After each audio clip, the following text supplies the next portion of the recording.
Clippers today welcome the arrival of their new head coach and Senior Vice President of Basketball Operations, Doc Rivers. Doc, after 9 years in Boston, you're starting a new chapter in LA with the Clippers once again. How does it feel to be here? It feels strange right now. You know, it's just this has happened so quick. This is a good place to be. You know, I thought it was the right time for me. Loved my years in Boston. I had 9 years. I mean, that's like 21 years in dog years. You know, with. But it was just the right time, the right place, the right group of guys. I'm really excited. I think we have an opportunity to do something special here. You know, one of the things you said when you came to LA last season with the Celtics was that the Clippers were one of the most exciting teams to watch, and it wasn't just because of the dunks per se. There was other things. No, I think they have the ability to do a lot more. I think people focus on the dunks, and they should. They're pretty amazing dunks at times. But dunks don't win titles. Rebounding, defending, playing together as a team, that's what wins. The other stuff's exciting. But, you know, I've also found that winning is far more exciting. Now you're here in the Western Conference playing against your son Austin now 4 times a year instead of 2. What a unique situation is that? Well, I didn't like it, actually. I just hope I'm better at it than I was last year. He beat me both times. So I didn't enjoy it. I thought it was strange. You know, your son scores. It's hard to be upset at that, yet he's on the other team. I thought that was a strange dynamic. It's really interesting. What did you guys talk about in the day of this move or the day before? Of this move? Yeah, coming here. Yeah, well, he said that. He said, now I'm going to get 4 cracks at you. You know, it's funny. He's just so competitive. His thing is good. Come on over. I want to see you more. Yeah. So he got a big kick out of it. And the dad in you probably is not quite as good at getting him back, right? No, I'm not. It's funny. I'm usually ruthless in trying to win, but with him, I have a soft spot, and I better because his mom. I have no choice.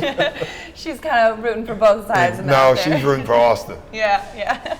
Now, I mean, coming back out to the Clippers too, I mean, you're familiar with LA. You played out here with this organization in 91, 92. Clearly, I mean, lots of strides in the organization since then, but how familiar is this city to you and how much? Oh, the city's very familiar. I mean, I lived here. Austin was born in LA. Actually, he was born at St. John's Hospital in Santa Monica. I think it's still running. I don't even know. It's been so long ago. It is. And, you know, I've been in some big playoff series in this city as well.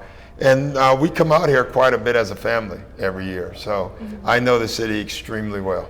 When you think about that 91-92 team, it was pretty eventful for one season of the franchise, right? What stands out the most to you in that brief time? Oh, the playoffs.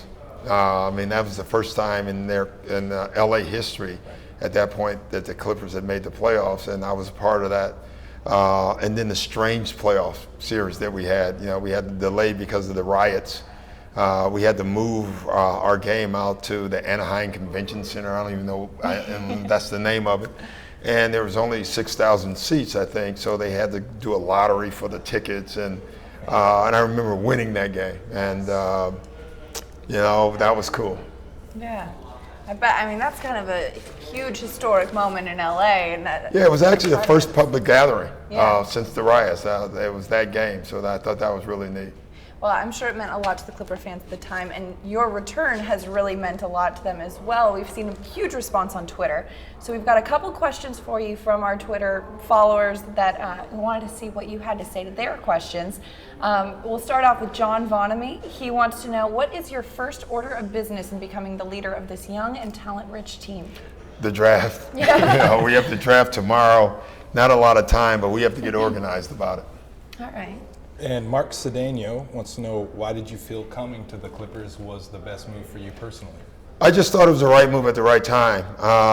You know, and I jokingly said the great, Chuck Daly always says, you know, you make choices, and every decision you make, there's a 50-50 chance they work. So this was one of the decisions that I made. I just thought I liked the personnel here, and I thought it gave me an opportunity to win. So you're saying there's a chance. Yes.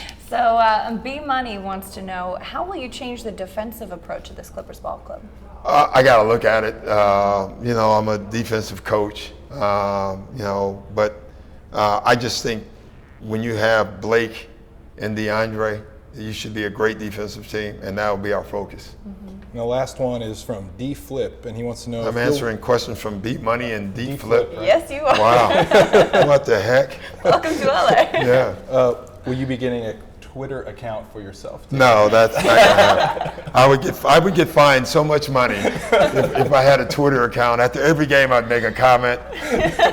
I'm gonna go ahead and pass on that one. All right, so we won't keep our eyes out for that No. one coming up. Thank you so much for sitting down with us. Oh, Doc. thank you, guys. With Doc Rivers, I'm Madelyn Burke and Eric Patton. You're watching LACtv.